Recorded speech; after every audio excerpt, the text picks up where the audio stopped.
don't want to get canceled. I guess don't arrest him for cultural appropriations. Guess that only works one way, huh?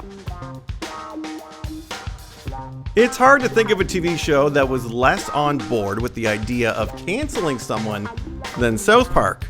What element of cancel culture do you think South Park was spot on about? Let us know in those comments. Number 10, Ike's teacher. Please, you don't understand. Really? What's there not to understand? Your brother and I are in love. He's a little young, don't you think? We can all agree that teachers shouldn't have relationships with students, especially minors. However, this season 10 episode features male police officers who display a double standard. He's totally underage. She's taking advantage of him. You're right. We're sorry. This is serious. We need to track this student down and give him his Luckiest Boy in America medal right away. Kyle's little brother, Ike, enters into a romantic relationship with his teacher, Miss Stevenson.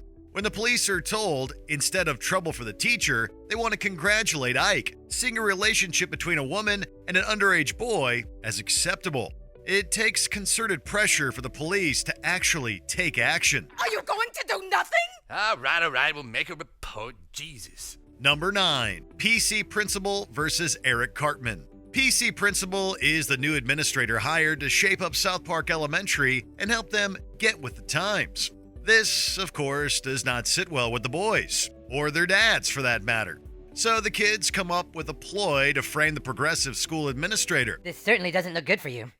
I don't need to tell anyone about this. No, I think we have an understanding. Capiche? Although the plan seems foolproof, the tables are turned when Cartman uses terminology that isn't quite PC, which draws the ire of the principal. You better watch your microaggressions, bro. Furious, he not only proceeds to correct Eric, but brutally beats him to a pulp. You'd think Cartman's plan would get PC Principal fired, but it looks like this plan is going to last longer than just one episode.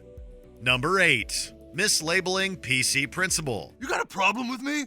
Because it's starting to seem like you have a problem with me. Strong Woman competes at the 6th annual Strong Woman competition and is ultimately beaten by trans athlete Heather Swanson, who, in this case, is a thinly veiled Randy Savage caricature. In an effort to get under her skin, Swanson is constantly bragging about her victory and reminding Strong Woman of her loss. PC Principal attempts to stand up to Swanson, but is labeled as demeaning towards trans people. Sounds like someone here's a transphobe. Don't you dare! I'm trans people's biggest supporter.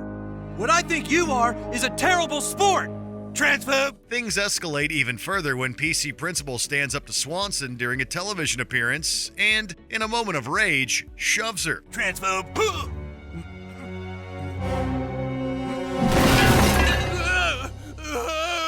As you can imagine, the backlash towards PC Principal is swift. Number 7, Kyle's plea to Fox. Pulling an episode because somebody is offended starts a chain reaction. You'll have to pull more and more episodes until the show goes off the air completely. During the climax of South Park's Season 10 two-parter Cartoon Wars, Kyle and Cartman both make their case to a Fox network executive on what to do with the Family Guy episode featuring Muhammad that's set to air. I don't know who to listen to. Okay, I'll make it easy for you. Pull the Muhammad episode, now! Okay, I'll listen to you. While Cartman threatens him with violence, Kyle instead speaks on the importance of free speech. He says that by pulling one episode of a show, it will lead to more episodes getting pulled, and eventually the show will just get canceled altogether. In the end, Fox airs the episode and free speech wins. Sorta. Fox airs the episode unedited, but Comedy Central, which airs South Park, wouldn't, resulting in text on a black screen explaining what's going on. If you don't show Muhammad, then you've made a distinction between what is okay to poke fun at and what isn't. Either it's all okay, or none of it is. Number 6, Columbus Day. In South Park, outrage is sparked over the fact that Columbus Day has gotten canceled, thanks to an effort led by Randy Marsh. But what Randy doesn't want people to know is that he could probably make a case for being Christopher Columbus's biggest fan, having dressed up as the historical figure on several occasions. Yeah, but here's you dressed as Columbus at a formal dinner, and here's you dressed as Columbus at a football game, and you as Columbus on St. Patrick's Day. Look, I was younger. We were all younger.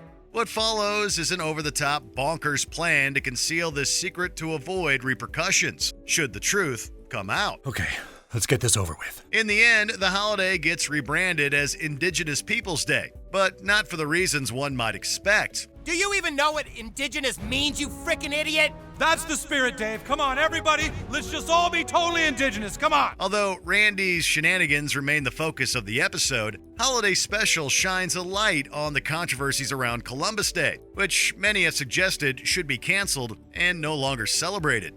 Number 5. The Bracelet Dilemma. My child, the man who lives here has led a witch hunt to destroy my legacy. Parodying the controversy over cyclist Lance Armstrong's use of performance-enhancing drugs, South Park decided to put their own spin on the scandal with Jesus and Stan. These latest tests are once again confirming that the performance-enhancing drug HGH was in the body of Christ at the time of crucifixion. All over the country, people are having their What Would Jesus Do wristbands cut off. After it's revealed that Jesus took human growth hormone, he, like Armstrong, gets canceled. This leads most people to stop wearing their What Would Jesus Do bracelets, mirroring what people in real life did with Lance Armstrong's Livestrong bracelets. Stan gets involved when he refuses to stop wearing his bracelet. People ask me, you never took the bracelet off?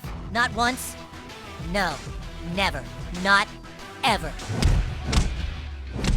What do? I stand ground. But it's revealed that he actually did remove it, then glued it back together. However, Stan and Jesus team up to distract the public from scandals. And you know what? It works. You really think I went through all that trouble, lying about my wristband and claiming to be something I wasn't? For what, Kyle? For what? This is a witch hunt, dude. Number 4. St. Patrick's Day gets canceled. Tensions between rival weed farms Credigree Weed and Tegrity Weed boil over in Credigree Weed's St. Patrick's Day special. When Steve Black attempts to sell his own St. Patrick's Day special, Randy is quick to call him out for appropriating Irish and white culture and also elaborate on the significance of St. Patrick's Day. Come on, guys. St. Patrick's Day is the one day of the year we have left where we can actually celebrate being white. Any other day that we tried to be proud of our culture, we would get immediately canceled by Twitter. If his reference to cancel culture wasn't enough, things get even more out of hand when St. Patrick himself makes an appearance. Oh. It's him! It's St. Patrick! His behavior is so off the rails that it results in his eponymous holiday being canceled altogether. And now, St. Patrick's Day, the only holiday left where white people could celebrate a culture, has been canceled. Number 3. Witch Hunt. Sup, witches? It's Witch Week in South Park, and the men are ready to indulge in debauchery dressed up as, you guessed it, witches. Things take a turn when one of the witches in the group literally transforms into one after reading a spell book. As he terrorizes the town, Randy and the others find themselves perceived in a negative light. It's like there's one awful witch who wants to kill everybody, so now they're coming after all of us. This is like a witch thingy. It's like a witch pursuit thingy. A witch, It's a witch chase and shoot 'em up. yeah, that's what it is. The episode is based on the real-life revelations around sex offender Harvey Weinstein and how several powerful players in the film industry subsequently distanced themselves from him. Randy and the rest of the gang act as if they're victims, but their own behavior, including trying to hex their wives, is pretty shady. You don't have to worry about us going around snatching children. Only the other witch does that. Number 2. Mr. Hankey's posts get him in trouble. It seems like every week there's a new celebrity who posts something on social media that's deemed offensive and faces severe backlash as a result. In some instances, it's even led to them getting canceled. It was a bad attempt at a joke. I'm sorry. Will you please tell the kids I didn't mean it? This concept is fully explored in Season 22's A Problem with a Poo, which sees Mr. Hankey face the ire of the town after several offensive posts. Much like Roseanne did when she was embroiled in a social media scandal, he blames his behavior on Ambien. If you're tired and you can't sleep, do not take Ambien, okay? Whew! But it doesn't work and he becomes public enemy number 1. Hankey is kicked off the city council and can no longer plan the town's Christmas show. He eventually runs out of town and goes to the one place that supposedly accepts hate and bigotry, Springfield. Hooray! Number 1. Fallout from Wheel of Fortune mishap. Well, before cancel culture was as prevalent as it is today, South Park tackled the issue head on, specifically in regards to racism. Ooh. Oh, naggers, of course. Naggers. Right. When Randy says one word you should never say during his appearance on Wheel of Fortune, the punishment is swift and heavy. Hey, what do you think you're doing? I just need some aspirin. You aren't welcome in this store. He is shunned by society, given a nickname that is anything but flattering, and becomes the butt of several jokes. And no matter how hard he tries to repair his image, it only seems to make matters worse. In the end, although Randy clearly doesn't learn his lesson when his focus shifts to getting his nickname banned, at least his son is able to take something from the whole ordeal. I'll never really get how it feels for a black person to have somebody use the N-word. I don't get it. Now you get it, Stan. Yeah, I totally don't get it. Do you enjoy how South Park has tackled cancel culture? Let us know below. I have proven my point. My work here is done. Did you enjoy this video? Check out these other clips from WatchMojo, and be sure to subscribe and ring the bell to be notified about our latest videos.